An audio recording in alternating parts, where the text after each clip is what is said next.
నిరాశలను తీసుకొస్తూ వచ్చారు. దేవుడు కూడా తీసుకొచ్చారు. మీ స్తోత్ర ప్రభావ పాఠ ద్వారా వాక్యం ద్వారా మీరు మనం పొందండి. కొంతసేపు ఏమో దేవుడి కొరకు ప్రార్థించుకునే విధంగా మనం చేయవలసి మనం చేస్తూ కృతజ్ఞతాపూర్వక స్తుతులు చేస్తుంది. యేసు నామమున ప్రార్థిస్తున్నాను తండ్రి.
పాట సంఖ్య 579, మన వాటిలో 570. కరుణించు నా యేసువా కనికరము. 579 కొత్త వాటిలో, పాత వాటిలో 568.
మాట్లాడినట్లు అని గురుగాని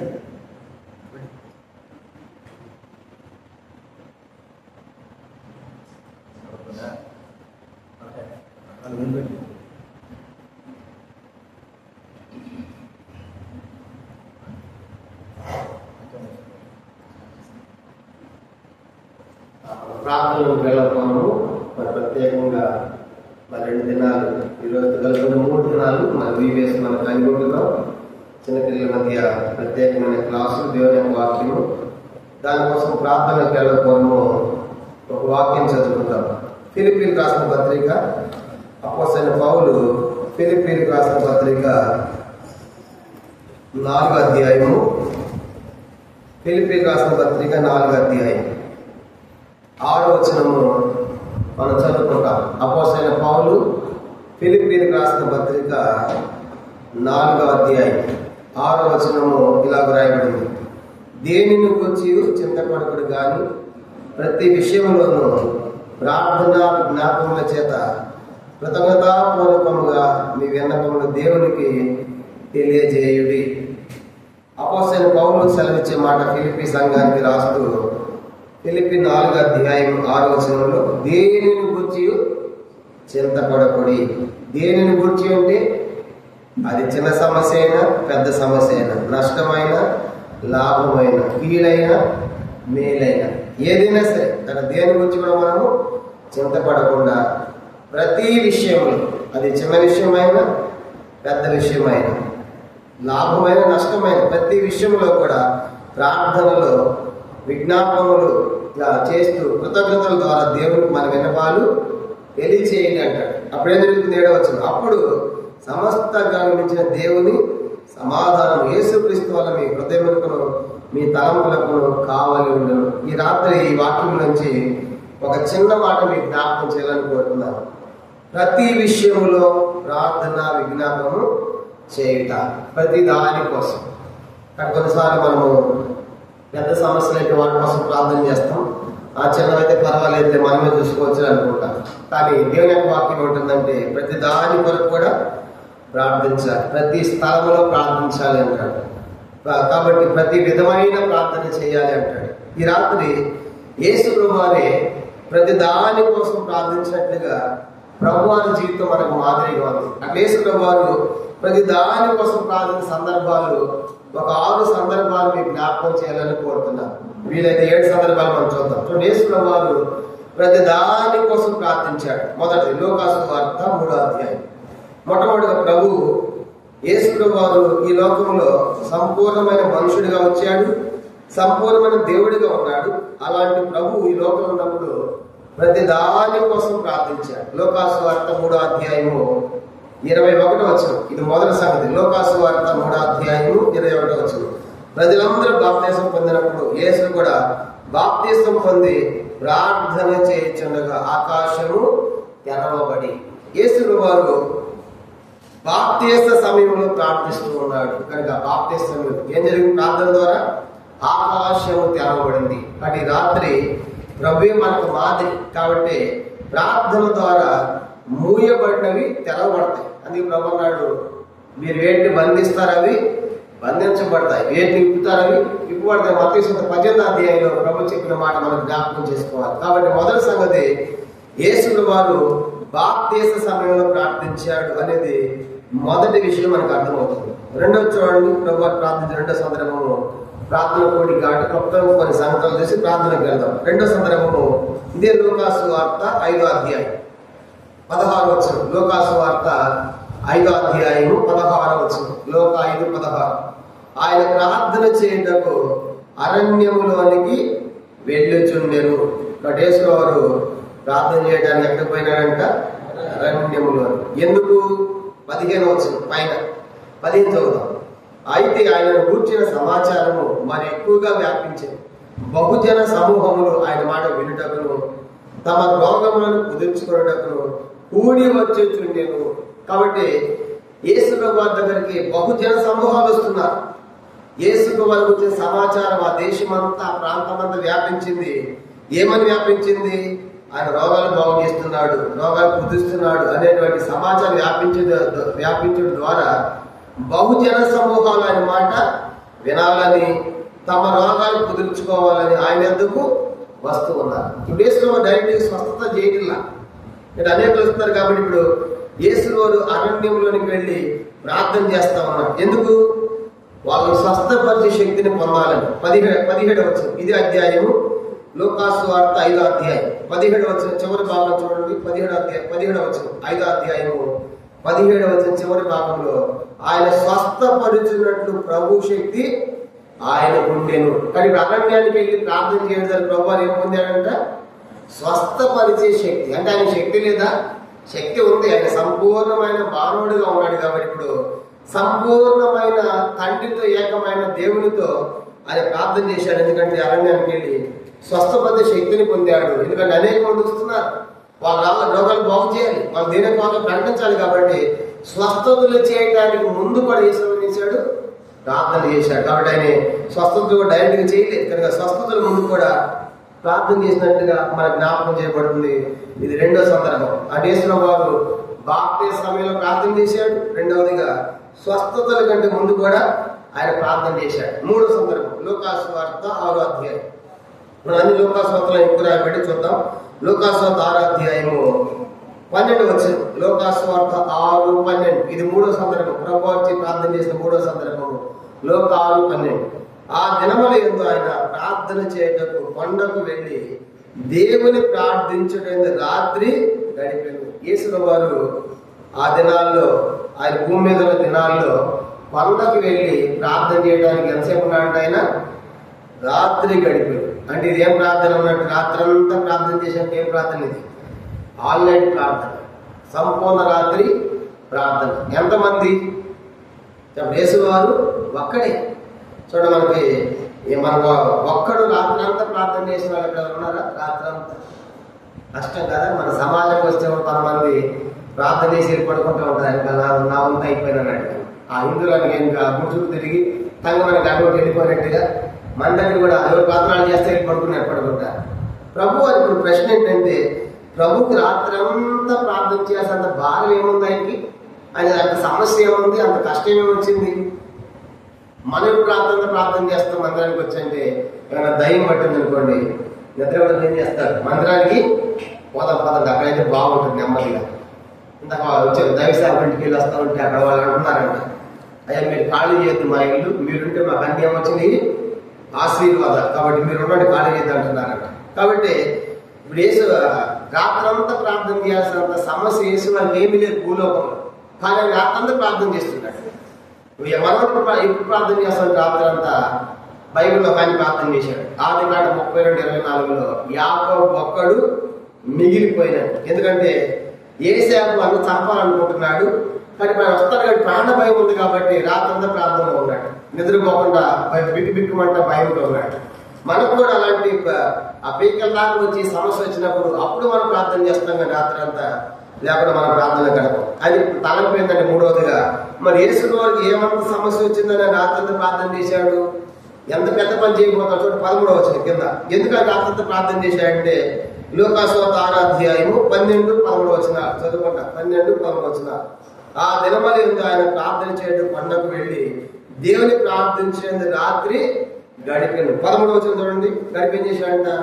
ఉదయం అయినప్పుడు ఆయన తన శిష్యులను పిలిచి వారిలో 12 మందిని ఏర్పరిచి వారికి అపోస్తలుల పేరు పెట్టాను. కానీ యేసు వారు రాత్రంతా ప్రార్థన దేనికోసం చేసుకున్నాడు చెప్పండి? ఉదయమైనప్పుడు ఎంతమంది ఏర్పాటు చేసుకున్నాడు ఆయన అపోస్తలుగా? 12 మంది. అంటే ఇప్పుడు మూడో తలపు ఏంటంటే యేసు వారు 12 మంది శిష్యులను నియమించి దానికి ముందు రాత్రంతా ఏం చేశాడు? ప్రార్థనలో గడిపాడు. అంటే అర్థం ఏంటంటే ఇది చాలా పెద్ద పని. ఈ 12 మంది ప్రపంచ దేశాలకు సువార్తకి వెళ్ళాలి. కాబట్టి ఒట్టి వేళ ఉండకూడదు వాడు అని చెప్పేసి యేసు వారు తండ్రి ఎవరిని ఎన్నుకోమంటాం అని చెప్పేసి అలా యేసు వారు రాత్రంతా ప్రార్థన గడిపి ఉదయం అయినప్పుడు 12 మందిని ఏర్పాటు చేశాడు. భక్సంకులు కూడా చెన్నై జోహోషమ్మలో తొలగల వర్షం బుక్ రాయబడింది భక్సంకుల గురించి. దాంట్లో రాశాడు ప్రార్థనలు గడిపిన తర్వాత పెద్దలు ఏర్పాటు చేశాడు భక్సంకులు కూడా ఆ దినాలు. అట్లా ప్రభు వారు కూడా మరి రాత్రంతా గడిపి 12 మంది ఏర్పాటు చేశాడు. ఆ 12 మందిలో ఒక ఆయన మన భారతదేశానికి వచ్చాడు. ఆయన పేరే తోమ. కాబట్టి అంటే యేసు తోమ ఏర్పాటు చేసుకోవడం, తోమ భారతదేశం సువార్తకి వెళ్ళాలని యేసు ఎప్పుడు ప్రార్థన చేశాడు? అప్పుడే ప్రార్థన చేసి చూసారా ఆ ప్రార్థన యొక్క శక్తి ఎంత గొప్పదంటే తోమ మన భారతదేశం రావడం, కేరళకు రావడం, అక్కడ నుంచి ఇండియాలో మద్రాసు రావడం, ఇలాగా గొప్ప సేవ జరగడానికి కారణం ఏంటంటే యేసు ప్రభు వారు ఆ రాత్రి 12 మంది కోసం చేసిన ప్రత్యేకమైన ప్రార్థన. కాబట్టి ప్రభు వారు బాప్తిస్మ సమయంలో ప్రార్థన, స్వస్థలు చేసేదానికి ముందు ప్రార్థన, శిష్యులు నియమించుకునే దానికి ముందు కూడా ప్రార్థన చేసేది మనం చూస్తాం. ఇది మూడో సందర్భం. 4వది లూకాసు వార్త 9వ అధ్యాయం. లూకాసు వార్త 9వ అధ్యాయము. లూకాసు వార్త 9వ అధ్యాయం 18వ వచనం. లూకాసు వార్త 9వ అధ్యాయము 18వ వచనం 4వ సందర్భం. లూకా 9:18. ఒకప్పుడు ఆయన ఒంటరిగా ప్రార్థన చేయుచుండగా ఆయన శిష్యులు ఆయన వద్ద ఉంది. కాబట్టి యేసుప్రభు వారు ఒంటరిగా ప్రార్థన చేస్తూ ఉన్నాడు. ఏకాంత ప్రార్థన, ఒంటరిగా ప్రార్థన. ఎప్పుడు ప్రార్థన చేసింది? 18వ వచనం పైన 17 ఏం జరిగింది?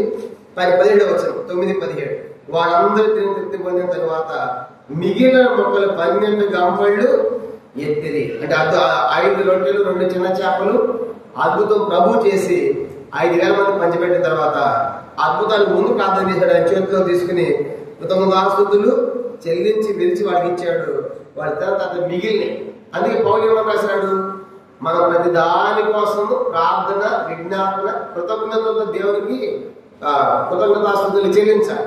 అంటే 4వ తలంపు ఏంటంటే యేసుప్రభు వారు ఒంటరిగా ఉండి కృతజ్ఞతలు చెప్తూ ఉన్నాడు. తండ్రి ఎంత గొప్ప అద్భుతం చేశావు, కానీ ఇదే కాబట్టి 5 రొట్టెలు 2 చిన్న చేపలు 5,000 మంది పంచడం సహాయపడ్డామని చెప్పేసి వాళ్ళందరూ వెళ్ళిపోయిన తర్వాత ఒంటరిగా ప్రార్థన చేస్తున్నాడు. కానీ మనం కూడా ప్రభు ద్వారా మేలు పొందిన తర్వాత అవి మర్చిపోకూడదు. కనుక అందుకే నా ప్రాణమా యెహోవాను సన్నతించు, నా అంతరంగ సమస్తాన్ని పరిశుద్ధ నామమును సన్నతించు, ఆయన చేసిన ప్రకారం దేనిని మరవకూడదు. కానీ ప్రభు వారు ఈ ప్రార్థన ఏ ప్రార్థన అంటే కృతజ్ఞతతో కూడిన ప్రార్థన, కృతజ్ఞతతో కూడిన ప్రార్థన.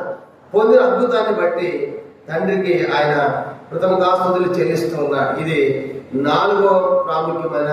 మొదటిది బాప్తిస్మ సమయంలో, 2వది అద్భుతాల కంటే ముందు చేసిన ప్రార్థన, 3వదిగా శిష్యుల నియామకం చేసిన ప్రార్థన, 4వదిగా కృతజ్ఞతతో చేసిన ప్రార్థన, 5 చిన్న సందర్భంలో, 5వది చూడండి ఇదే లూకాసు సువార్త, మార్కు సువార్త మొదటి అధ్యాయం, మార్కు సువార్త మొదటి అధ్యాయం 35వ వచనం. 5వ సంగతి మనం చూద్దాం. మార్కు సువార్త 31వ అధ్యాయం, మార్కు సువార్త మొదటి అధ్యాయము 35. ఆయన పెందల కంటే లేచి ఇంకను చాలా చీకటి ఉండగానే బయలుదేరి అరణ్య ప్రదేశంలోకి వెళ్ళి అక్కడ ప్రార్థన చేయొచ్చు. నేను యేసు వారు చీకటిలోనే లేచి అరణ్యానికి వెళ్ళి ప్రార్థన చేస్తారు. దేని కొరకు? కింద వచ్చినారు. కింద చూడండి 38 ఆయన ఇతర సమీప గ్రామాల్లో నేను ప్రకటించినట్టు వెళుదము రండి, ఇందు నిమిత్తమే కదా నేను బయలుదేరి వచ్చిందని వారితో చెప్పాను. కనుక ఆయన గలిలయనంతటా వారి సమాజ మందిరంలో ప్రకటించిన దైవాన్ని వెళ్ళగొడుతుంది. యేసు ప్రభు వారు పెందలు లేచి ప్రార్థన చేశాడంటే దేనికోసం ప్రార్థన చేశాడంటే ప్రార్థన రండి, మనం ఇతర సమీప గ్రామాల్లోనికి వెళ్ళాలి. వెళ్ళి మనం ఏం చేయాలి? ప్రకటించాలి. ఏం ప్రకటించాలి? సువార్త ప్రకటించాలి. దేవుని రాజ్యాన్ని ప్రకటించాలి. అందుకే ఆ సువార్త ప్రకటించడానికి ముందు ప్రభు ఏం చేస్తున్నాడు? ఆయన చీకటిలోనే ప్రార్థన చేస్తున్నాడు. కాబట్టి 5వ తలంపు ఏంటంటే ప్రభు వారు సువార్తకు వెళ్ళబోయే ముందు కూడా ఏం చేశాడు? ప్రార్థన గడుపుతున్నాడు. ఎందుకేం చెప్తున్నానంటే రేపు ఎల్లుండి పూర్తి 2 దినాలు ఎంత గొప్ప కార్యక్రమం జరగబోతుంది. కాబట్టి మనం కూడా ఇలా ప్రతి అంశం కోసం, కనుక పిల్లలకు పాటలు నేర్పించే విషయంలోనూ, వాక్యాలు చెప్పే వాళ్ళ కోసం, వంట చేసే వాళ్ళ కోసం, ఇలాగా మరి ఇంకా క్లీన్ చేసే వాళ్ళ కోసం, ఇలా ప్రతి దాని కొరకు ప్రభు వీటన్నింటిలో సహాయపడి ఎలాంటి కొరత లేకుండా మనం ప్రతి దాని కోసం ప్రార్థన చేసినప్పుడు తప్పనిసరిగా అద్భుతాలు మనం చూస్తాం, ఆశ్చర్యాలు మనం చూస్తాం. కాబట్టి ప్రభు 5వదిగా ఆయన సువార్తకు ముందు కూడా ప్రార్థన చేసినట్టు మనం చూస్తున్నాము. ఇది 5వ ప్రాముఖ్యమైన సంగతి.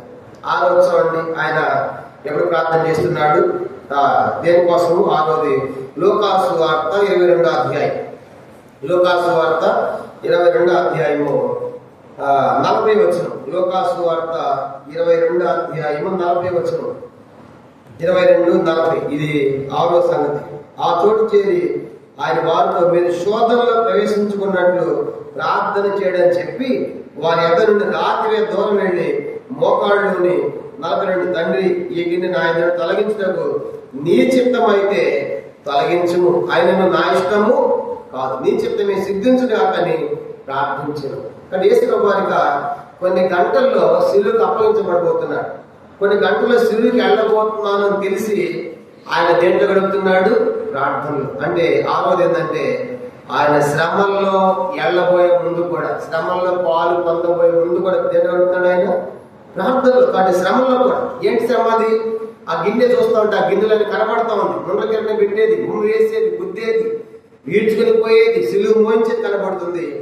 సంపూర్ణమైన మానవుడు అన్నాడు తండ్రి నీ చిత్తమైతే గిన్నె నా యొద్ద నుండి తొలగించు అన్నాడు. మళ్ళా సంపూర్ణమైన దేవుడు ఏమన్నాడు? నా ఇష్టము కాదు కనుక నీ ఇష్టమే నీ చిత్తమే సిద్ధించను కాక. అంటే సంపూర్ణమైన మానవుడిగా మా గిన్నె చూసినప్పుడు భరించలేనేమో తొలగించమన్నాడు. సంపూర్ణమైన దేవుడుగా నా ఇష్టం కాదు తండ్రి, వచ్చి నా పని కోసం కాబట్టి నీ ఇష్టమే సిద్ధించను కాక. అంటే యేసుప్రభువు ఈ లోకంలో ఉన్నప్పుడు ఆయన ఇష్టం చేయలేదు. యోహాను సువార్త 5వ అధ్యాయం తండ్రి ఇష్టాన్ని చేశారు. యోహాను సువార్త 5వ అధ్యాయము 30వ వచనం. యోహాను సువార్త 5వ అధ్యాయము 30వ వచనం. నా అంతటా నేనే ఏమీ చేయలేను, నేను విన్నట్టు తిరిగి తెచ్చున్నాను, నన్ను పంపిన వారి చిత్త ప్రకారమే చేయకూడదని గాని నా ఇష్ట ప్రకారము చేయకూడదు. నా తీర్పు న్యాయమైనది. నా అంతటా నేను ఏమీ చేయలేదు, నా సొంతగా ఏమీ చేయలేదు. నేను తన తండ్రి పంపించాడు, ఆయన చిత్త ప్రకారమే నేను చెయ్యాలి. అందుకే ఇప్పుడు ఆ ప్రార్థన, తండ్రి నీ చిత్తమే తొలగించన్నాడు. మళ్ళా సంపూర్ణమైన దేవుడుగా నా ఇష్టం కాదు నీ చిత్తమే సిద్ధించును గాక జరుగును గాక అన్నాడు. ఇప్పుడు ప్రశ్న ఏంటంటే, మన గిన్నె తొలగిపోయిందా? ప్రభు దగ్గర ఆ గిన్నె ప్రార్థన చేసి తొలగిపోయిందా? తొలగిపోయిందా గిన్నె? తొలగిపోలేదు. అంటే యేసు వారి ప్రార్థన జవాబు రాలేదని అర్థం. ఆ గిన్నె తొలగిపోలేదు. పౌలు కూడా ప్రార్థన చేస్తాడు, మమ్మ ఏమని? ఈ ముళ్ళు నాలో నుంచి తొలగించు అని. 2 కొరింథీ పత్రిక 12వ అధ్యాయంలో ప్రభు ఏమంటాడు? ఈ ముళ్ళు తొలగించను, కానీ నా కృప నీకు పరిపూర్ణంగా ఇస్తాను, నా కృప నీకు చాలు అంటాడు. అంటే ముళ్ళకి తొలగిపోలేదు పౌలుకి, ఆ ముళ్ళను భరించడానికి కావాల్సిన శక్తిని పరిపూర్ణంగా దేవుడు పౌలుకి. అంటే అర్థం ఏంటి? పౌలు మమ్మారు ప్రార్థన చేసిన జవాబు రాలేదని అర్థం కాదు. జవాబు వచ్చింది. ఏం జవాబు అది? నీకు శ్రమ ఉంటుంది, అయినప్పుడు కూడా దాంట్లో పరిపూర్ణమైన శక్తిని నేను నీకు ఇస్తాను, తట్టుకునే శక్తిని నీకు ఇస్తాననేది దాని యొక్క అద్భుతమైన జవాబు. ఇక్కడ మనం అర్థం చేసుకోవాల్సిన విషయం ఏంటంటే, మనకి ఎంత పెద్ద సమస్య ఉన్నా ప్రభు మనకు తోడుగా ఉంటారన్నప్పుడు భయం ఎందుకు మనకి? కాబట్టి అది ఏ సమస్య అయినా దేశం వరకు కూడా ప్రార్థన చేశాడు, ఈ గిన్నె తొలగించమంటే గిన్నె తొలగిపోలేదు, ఆ గిన్నె తాగాలైనా. అయితే ఏం జరిగిందంట? 43వ వచనం లూకాసు వార్త 22:43. అప్పుడు పరలోకం నుండి ఒక దూత ఆయన కనబడి ఆయనను బలపరిచేను. చూసారా? యేసు ప్రార్థన జవాబు వచ్చింది. ఎక్కడ జవాబు వచ్చింది? పరలోకం నుండి జవాబు వచ్చింది. తండ్రి ఒక దూతను పంపించాడు. ముళ్ళేది పౌలుకి ఎట్లా ముళ్ళు తొలగిపోలేదో ప్రభు వారు కూడా సిలువ తొలగిపోలేదు. సిలువ నీకు ఉంటుంది, కానీ సిలువ భరించాలి. కానీ అది నువ్వు యేసు వారు బలపరచడానికి పరలోకం నుండి తండ్రి ఒక దూతను పంపించాడు. అంటే మనకేమర్థం అవుతుందంటే, కొన్నిసార్లు మన ప్రార్థనలకు జవాబు ఎట్లా ఉండదంటే, మనం అడిగినట్టుగా ఉండదు. ఆ సమస్య పోదు, కానీ ఆ రోగం పోదు, ఆ వ్యాధి పోదు, కానీ ప్రతి దినము దాన్ని జయించి తట్టుకునే శక్తి ప్రభు మనకు ఇస్తాడు. కాబట్టి సిలువ తొలగిపోలే ప్రభు, కానీ సిలువను జయించడానికి శక్తిని పొందాడు. కనుక సిలువ ద్వారా కనుక వచ్చేటువంటి శ్రమల్లో తట్టుకునే శక్తిని ప్రభు పరిపూర్ణంగా తన కుమారుని ప్రభు వారికి అనుగ్రహిస్తూ వచ్చాడు.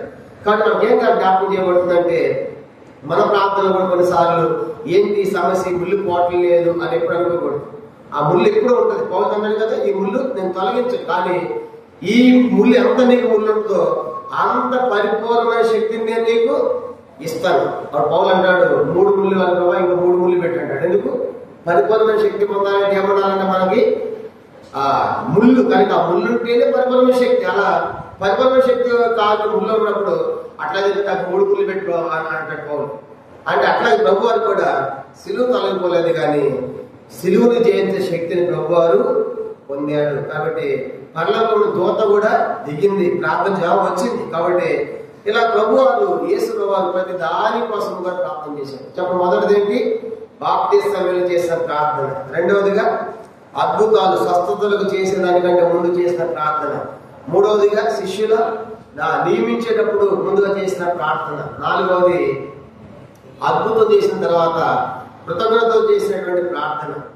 ఐదవది సువార్తకు వెళ్ళబోయే ముందు కూడా ప్రార్థనలు గడిపాడు. ఆరవది శ్రమలు, కనుక శ్రమలు ఉన్నప్పుడు కూడా శ్రమలకు ముందు కూడా ప్రార్థనలు గడిపాడు. కాబట్టి ఇవన్నీ మనకేం తెలియజేస్తుందంటే, యేసు వారు ప్రతి దాని కోసం ఆయన ప్రార్థించాడు. అంటే ఉపవాసం చదివి ప్రార్థనలకు వెళ్తాము.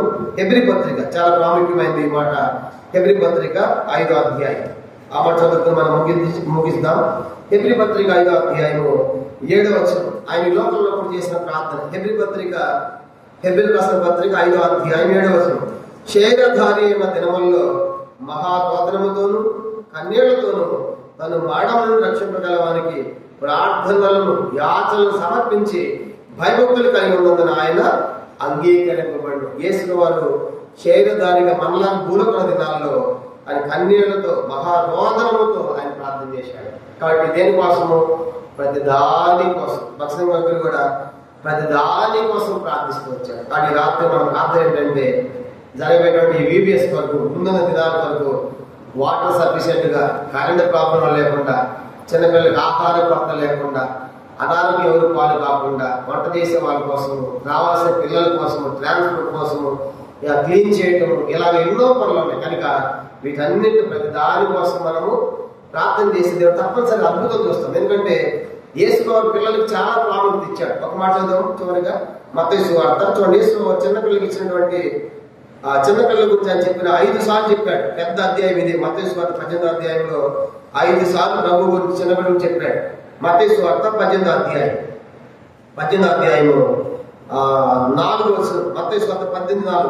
కాగా ఈ చిన్న బిడ్డ వలె తను తగ్గించుకున్న వాడు వారి పరలోక రాజ్యంలో గొప్పవాడు. ఈ చిన్న బిడ్డ వలె మొదటిసారి. రెండవది 18వ అధ్యాయం 5వ వచనం మత్తయి.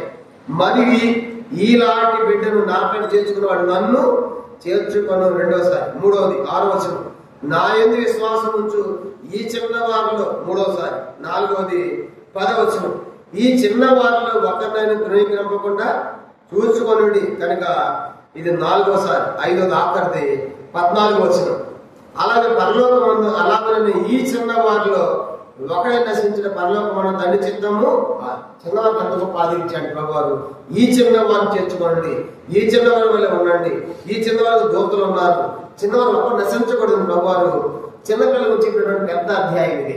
కాబట్టి చిన్నపిల్లలే బైబిల్లో గొప్ప కార్యాలు చేశారు. ఉదాహరణగా ఇశ్రాయేలు దేశం చిన్నది నయమాను మార్చుల ద్వారా నయమాను దేశం అంతటి కూడా వాక్యం ప్రకటించాడు. కనుక మాట్లాడి చెప్పినట్టుగా అతని సాక్ష్యం మనం చూస్తాం. ఆ చిన్నవాడే కానీ 5 నుంచి తీసుకొచ్చి పంచిపెట్టడం ద్వారా 5,000 మంది ఆహారం తిన్నారు. ఇలా బైబిల్లో ఎంతో మంది గొప్ప వ్యక్తులు చిన్నవారే కానీ వాళ్ళు గొప్ప కార్యాలు చేశారు. కాబట్టి ఇప్పుడు సండే స్కూల్ పరిచయం అంటే కూడా చాలా చిన్నపిల్లలు ఏదో కాసేపు ఆడి వెళ్ళిపోయి అనుకుంటాం. ఇప్పుడు అట్లా అనుకోకూడదు. ఇప్పుడు రేపు చేయబోయే పరిచయం చాలా ప్రాముఖ్యమైనది, పెద్దవాళ్ళు చెప్పేదానికంటే కూడా. ఎందుకంటే డిఎల్ మోడీ గారికి ఒకసారి మీటింగ్ వెళ్ళి వచ్చాడంట. వాళ్ళ భార్య అడిగిందంట, ఈరోజు ఎంతమంది రక్షణ పొందారు అని అడిగిందంట. అప్పుడు ఆయన డిఎల్ మోడీ గారు 2.5 అన్నాడంట. అంటే అర్థమే 2.5 మన భాషలో టికెట్ అంటే 2.5 అంటే అందరికి ఇద్దరు పెద్దోళ్ళు ఒక హాఫ్ అనమాట. ఇంతకాడ పోతే ఎన్ని టికెట్లు అంటే 2 హాఫ్ అన్నాం. కనుక అరణ్యాన్ని తీసుకెళ్తే కాబట్టి హాఫ్ అంట. కానీ అప్పుడు అన్నంట అది బాగా పిలిచి లేదు 2 చిన్నవాళ్ళు పెద్ద ఫుల్ టికెట్లు, కానీ పెద్ద ఆయనేమో హాఫ్ టికెట్ అన్నాడు. ఎందుకు అట్లాగంటే పళ్ళుడిపోయి జుట్టు ఊడిపోయి అంత గవర్నమెంట్ అంతా పిండేసి నువ్వు పనికి రాకుండా రిటైర్మెంట్ ఇచ్చింది.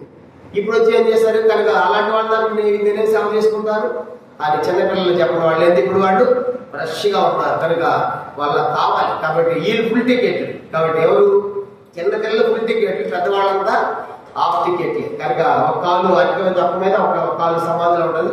అసలు ఎప్పుడు అంతా తెలియదు అనమాట. అంటే ఇప్పుడు రేపు జరిగేటువంటి 2 దినాల పరిచయం ఎంత ప్రాముఖ్యమైందంటే ఆ చిన్నపిల్లలు ఒక్కడు మార్పులు పొంది గొప్ప వ్యక్తి అయితే ఎంతో మందిని మార్చగలరు. విలియం గ్రహం గారి లాగా, డిఎల్ మోడీ గారి లాగా అలాంటి వాళ్ళు ఇలాంటి వాళ్ళు. కాబట్టి మన సమయం కానీ మన ధర్మం కానీ మన బలం ఏది వ్యర్థం కాకుండా ప్రభు అలాంటి అద్భుతం ఈ చిన్న బిడ్డలు జరిగించినట్లుగా రేపు పప్పెట్ షో ఉంటుంది, మ్యాజిక్ షో ఉంటుంది, తర్వాత మిషనరీ లెసన్స్ ఉంటాయి, బైబిల్ లెసన్స్ ఉంటాయి, హ్యాండ్ వర్క్ ఉంటుంది.